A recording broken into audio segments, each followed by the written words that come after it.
Hello students, रासायनिक विज्ञान पढ़ते हुए स्पेशली रसायन विज्ञान का जो फिजिकल केमिस्ट्री वाला पोर्शन है, फिजिकल पार्ट है, उसको पढ़ते हुए एक आवश्यक इम्पॉर्टेंट कॉन्सेप्ट सामने आता है जिसके बगैर फिजिकल केमिस्ट्री को पढ़ना और समझना लगभग असंभव हो जाता है।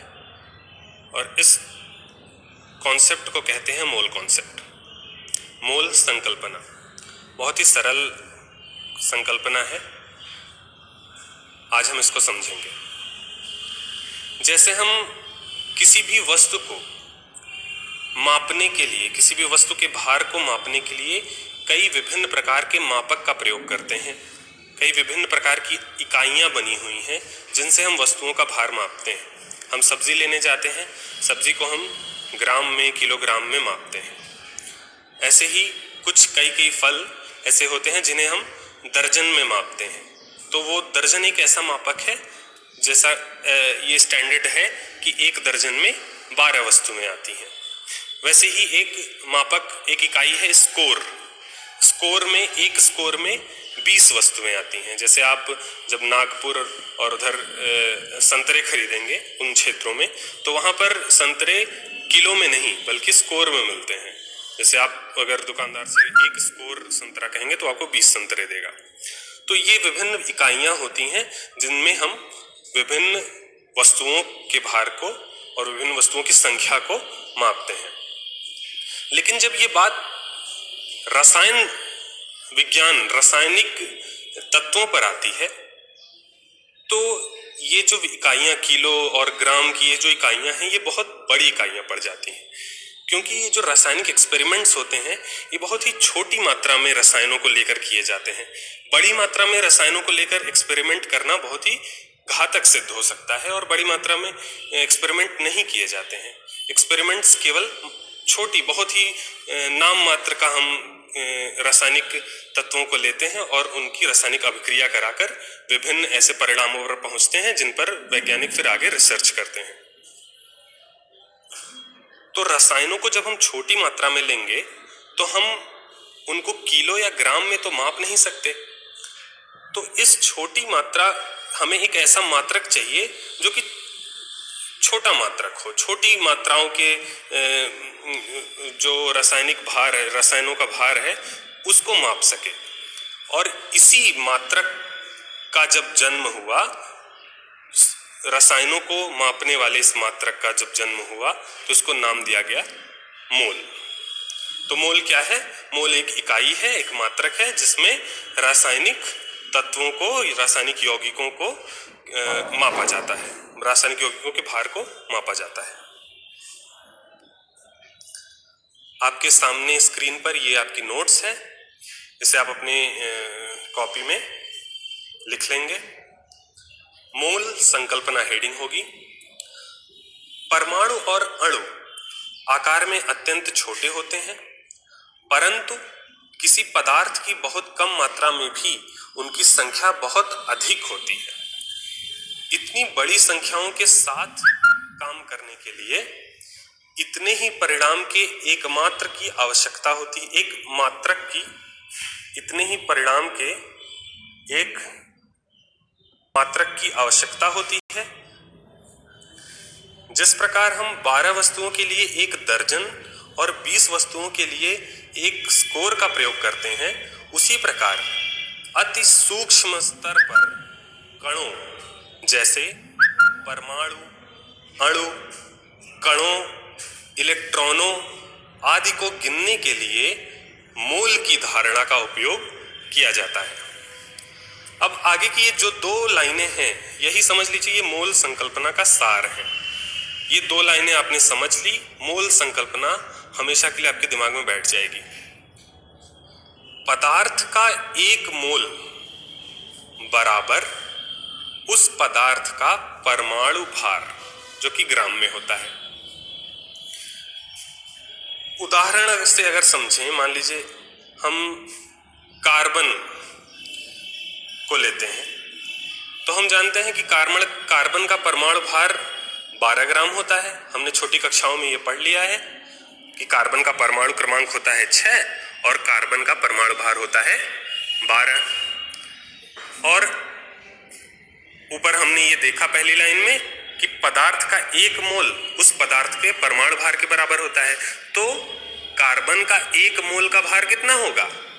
कार्बन के परमाणु भार के बराबर। तो हम ये कह सकते हैं कि 1 मोल कार्बन का भार 12 ग्राम होगा। मतलब अगर हम 12 ग्राम कार्बन अपने हाथ में ले लें तो हम ये कह सकते हैं कि हमने 1 मोल कार्बन हाथ में लिया हुआ है। ऐसे ही अगर नियॉन का उदाहरण लें तो हमें पता है नियॉन का जो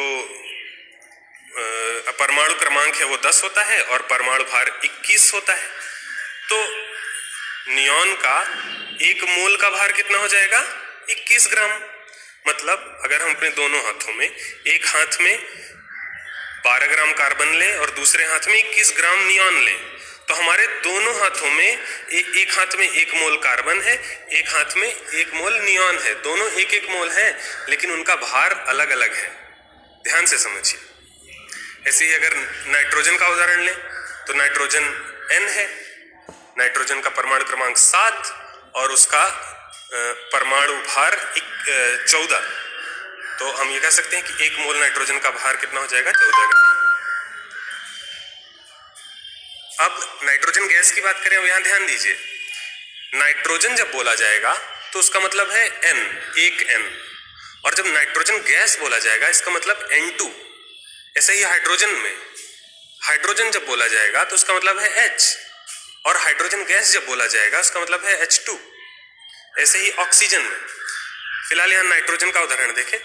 नाइट्रोजन गैस का N2 का अणुभार कितना होता है? अब N2 का अणुभार कैसे निकालेंगे?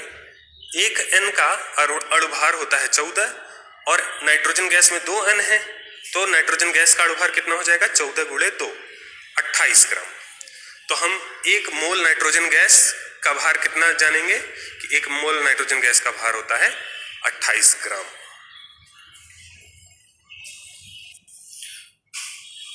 अब अगर जिनको ये परमाणु भार नहीं पता है, नहीं याद है, परमाणु क्रमांक की सारिणी नहीं याद है, उनको मैं आगे लेक्चर में ये सारिणी उपलब्ध कराऊंगा। आप 1 से लेकर 30 तक सभी तत्व याद कर लेंगे, उनका परमाणु क्रमांक और परमाणु भार के साथ।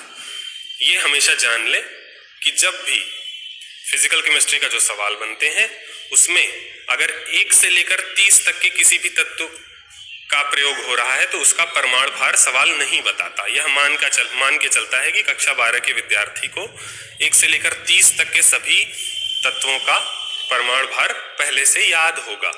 उसके बाद के अगर किसी तत्व का सवाल में इसके बाद के कोई तत्व अगर आ रहा है, जैसे मान लीजिए सिल्वर आ रहा है, गोल्ड आ रहा है, तो उसका परमाणु भार सवाल खुद ब खुद वहीं सवाल में ही दिया रहेगा। लेकिन 1 से लेकर 30 तक आपको याद करना होगा। वो सारिणी में उपलब्ध करा देता हूं। अब इस सारिणी को 1 से लेकर 30 तक, हाइड्रोजन से लेकर जिंक तक, परमाणु क्रमांक, उसका चिन्ह और परमाणु भार आप ऐसे ही अपनी कॉपी में लिख लेंगे और उसको अपने दिमाग में बैठा लेंगे। 1 बार, 2 बार, 3 बार, 4-5 बार पढ़ते हुए ये अपने आप आपके दिमाग में बैठ जाएगा। फिर आप सवाल लगाते लगाते ये खुद याद हो जाएगा, आपको पता भी नहीं चलेगा। आपको इसे रटने की आवश्यकता नहीं है। जिनको पहले से याद है वो भी कॉपी में लिख लेंगे बिना देखे, जिन्हें नहीं याद है वो इसे देखकर लिखेंगे और 2-4 दिन लगातार एक बार पढ़ते जाएंगे तो ये उन्हें याद हो जाएगा।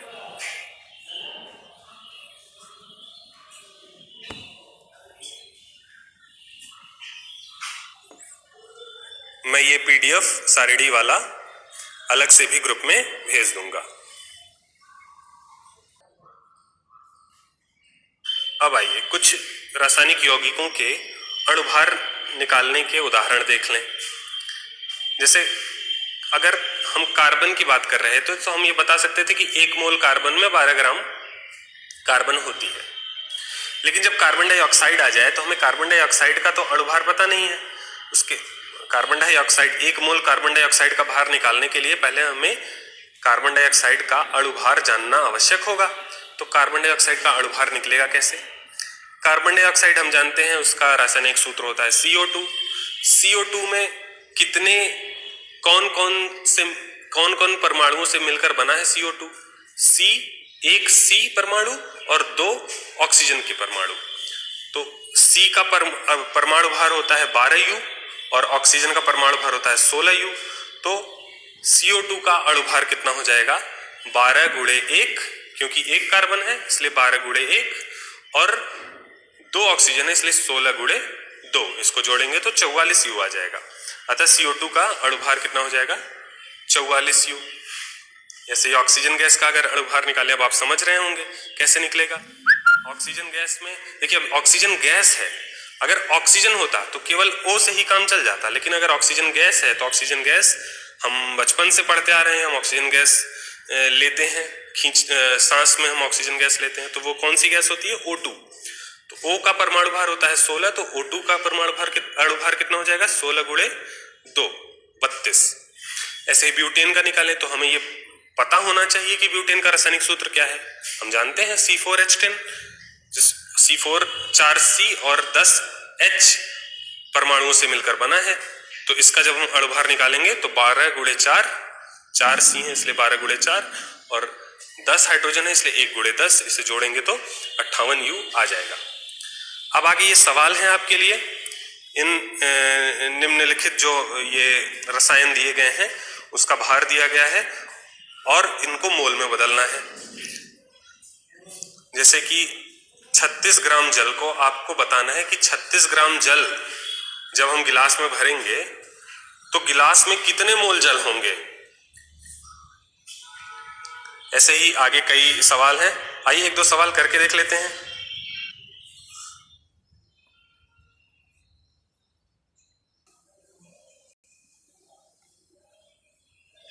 जैसे 36 ग्राम जल, 36 ग्राम जल को जब हम मोल में बदलेंगे तो एक सीधा सा फॉर्मूला है, सीधे से फॉर्मूले पर आप रखेंगे। 36 ग्राम जल का मोल बराबर दिया गया भार बटा अणु भार। जल की बात हो रही तो जल का दिया गया भार बटा जल का अणु भार। तो दिया गया भार तो 36 ग्राम है ही और हम जल का अणु भार निकाल लेंगे, भाग दे देंगे, हमें 36 ग्राम का मोल में मिल जाएगा, मोल में वैल्यू। तो अब जल का अणु भार निकाल लेते हैं। जल का अणु भार निकालना हमें आसान है, हमें पता है H इसमें 1 है, H इसमें 2 है और ऑक्सीजन 1 है। तो 1 गुणे 2 धन 16 गुणे 1। ये 16 और 1 कहां से आ रहा है? हाइड्रोजन का 1 और ऑक्सीजन का 16, उस सारणी से जो हमने पीछे देखा जिसमें परमाणु भार की सारणी थी, उसमें हाइड्रोजन के सामने 1U लिखा है और ऑक्सीजन के सामने 16U लिखा है। तो H2O का 1 गुणे 2 धन 16 गुणे 1 जोड़ेंगे तो आ जाएगा 18U। तो H2O का अणु भार है 18U। जब हम मोल निकालेंगे तो 36 ग्राम जल है दिया गया है, तो जल का दिया गया भार बटा जल का अणु भार 36 बटा 18 बराबर 3 मोल। मतलब जब हम पानी पीते हैं तो मान लीजिए हम 36 ग्राम पानी, मान लीजिए तराजू पर हमने 36 ग्राम पानी देखा कि इस गिलास में 36 ग्राम पानी है, तो हम यह बिना सोचे समझे हम सीधे सीधे यह कह सकते हैं कि इस गिलास में 3 मोल पानी है। अब आप घर पे भी जब आप पानी पीजिए तो आप यह बताकर नहीं कि कितने गिलास पानी पिया, अब आप घर वालों को बताइए कि कितने मोल पानी आपने पिया है। अब अगर दूसरा देख लें तो 12 ग्राम कार्बन है, हमें अब तो हम मास्टर हो चुके हैं, हमें पता है मोल का, अगर इसको हम मोल में बदलेंगे तो मोल बराबर भार बटा अणु भार। भार कार्बन की बात हो रही है तो मोल बराबर कार्बन का दिया गया भार बटा कार्बन का अणु भार। तो कार्बन का दिया गया भार 12 ग्राम है बटा कार्बन का अणु भार हमें पता है सारणी से 12 ग्राम है, तो 12 बटा 12 बराबर 1 मोल।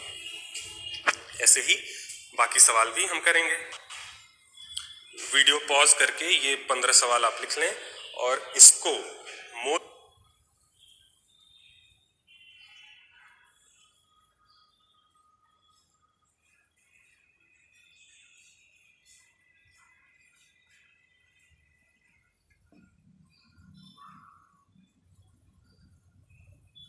में बदल कर सीधे सीधे मोल नहीं लिखेंगे, पूरी प्रक्रिया कैसे आप भाग बटा कर रहे हैं पूरी अच्छे से प्रॉपरली साफ साफ आप कॉपी में लिखकर इसको अपने नोट्स में ही करेंगे और उसकी फोटो ग्रुप में अपलोड करेंगे आज ही के दिन। ध्यान रहे जब आप इसको मोल में बदलेंगे तो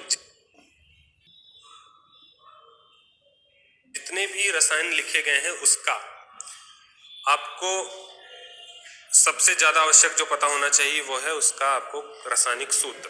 जैसे बेंजीन हुआ, एथेनोइक अम्ल हुआ, फिर मेथेनोइक अम्ल, क्लोरोफॉर्म, प्रोपेन, ये सारे रसायन आपके सामने एक से ज्यादा बार छोटी क्लासों में 11th में 10th में आ चुके हैं। तो इसका सूत्र आपको पता होना चाहिए। जिसका नहीं पता होगा आप उस पर क्वेश्चन पुट करिएगा, उसका फिर हम बाद में उसको देखेंगे। फिलहाल ये सारे आप सवाल करके ग्रुप में पोस्ट करिए, फिर हम आगे पढ़ेंगे। Thank you.